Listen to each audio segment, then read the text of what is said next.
intelligence to the Continental Army. He was captured by the British.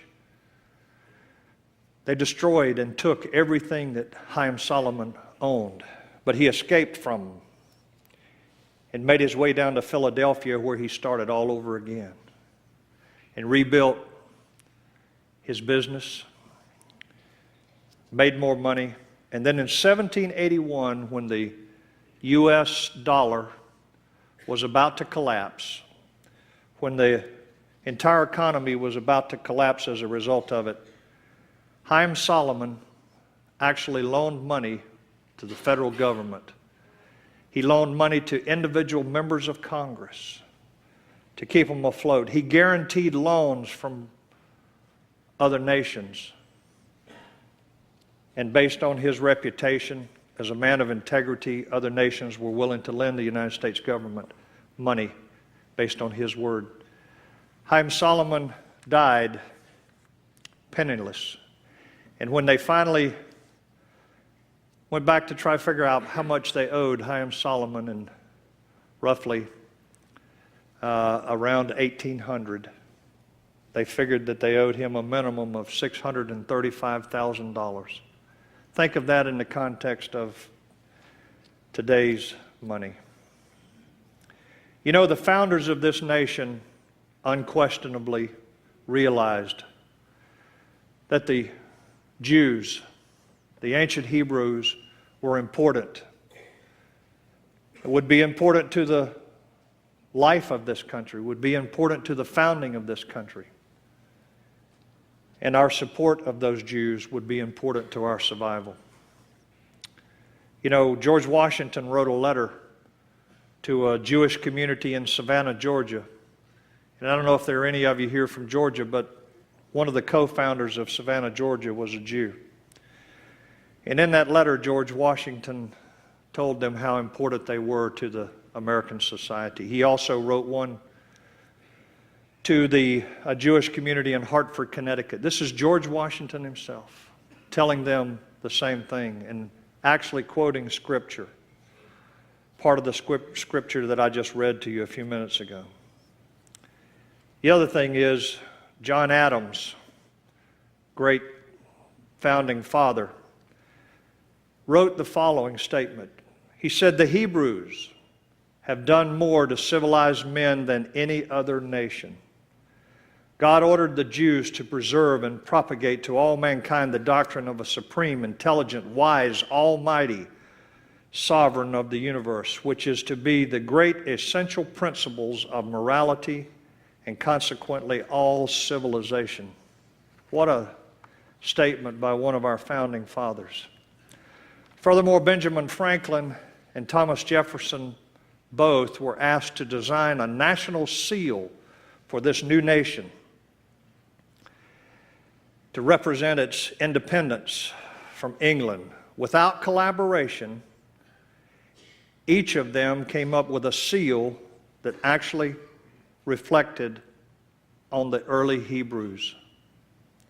Benjamin Franklin designed a seal that showed Moses raising his staff over the Red Sea and the waters parting, and beneath the scene he wrote, "Rebellion to tyrants is obedience to God." Thomas Jefferson separately designed a seal that showed the Israelites wandering in the desert, led by a cloud in the day and a pillar at night. And the list goes on and on of the references to the Jews and the Israelites and the Hebrews by our founding fathers. And then the Civil War came along, and do you realize that 9,000 Jews fought for the Union? 7 of those became general officers in the Union Army. And then in America, in the mid-1800s to the late 1800s, a Christian revival broke out with people like D.L. Moody and Finney, and another guy named William Blackstone. And William Blackstone was a man who believed very much that this nation had a responsibility to support the Jewish people. And William Blackstone preached this all over the country, all over America, and began to raise people's awareness of the Jewish plight, of how the Jewish people that had been scattered all over the world were being treated, and the atrocities that were occurring against them. And he eventually wrote a thing called the Blackstone Memorial. It was a declaration calling for a homeland for the Jews. You see, the idea of a homeland for the Jews, of what we know as Israel today, really started right here in America. And mayors and politicians from all over the country began to sign that Blackstone Memorial. Mayors of New York and Baltimore and Philadelphia and Boston and other places signed this petition. And as a result of that, they really started a sort of a global awareness of the plight of the Jews, but also of the necessity to find a home for the Jews. Blackstone wanted them to come back to their traditional ancestral lands, the lands of their birth. And then in 1891, the population of Jews in America began to explode as European Jews began to come into America. In fact, in 1891, at the beginning of 1891, there were roughly 250,000 Jews in this country, and 30 years later, it was about 3 million in America. Most of them coming out of Russia and that part of Europe. Many of them literally walked out of Russia, walked across Czechoslovakia into Germany, and started looking for anything they could get on that was coming to America. And America became their home. The German newspapers began to call America the New Jerusalem. Think about that. What a compliment.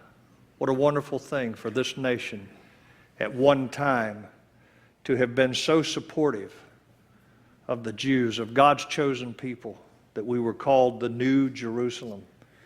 Other newspapers in Germany called us the modern Moses, as Jews flocked into America and began to start new lives in free country, something they had never known. And then World War II came along, and we know the story of Hitler and the Nazi Party and the atrocities that were committed there, in which roughly 6 million Jews were killed. I want you to stop and think about something. During World War II, there were 3 men that had said openly and adamantly that there would never be a Jewish homeland. One of those men was Adolf Hitler, who was determined to kill them all. The other one was Joseph Stalin, the leader of Russia at the time, a very anti-Semitic nation. In fact, interestingly enough, a nation in which the Christian church had had a tremendous influence on their history and their heritage. Yet they were anti-Semitic. It's inconsistent.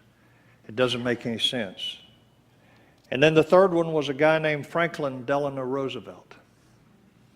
Do you realize that Franklin Delano Roosevelt wrote a letter to the king of Saudi Arabia, a personal letter, saying that I will never support the creation of a Jewish homeland? Friends, 2 of those men died within weeks of each other, and the third one died later. But none of those men were around when Israel became a nation, when the Jews were called home. And I want you to think about this. Franklin Roosevelt's vice president was a guy named Harry Truman, who shouldn't even have been in the White House. You ever study the history of Harry Truman?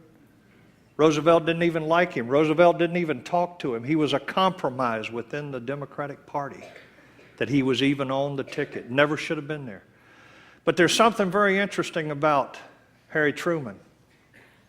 Harry Truman was raised in a Christian home by parents who taught him that the Jews were God's chosen people and taught him prophecy and taught him that one day these people will come home, because the prophets 2,500 years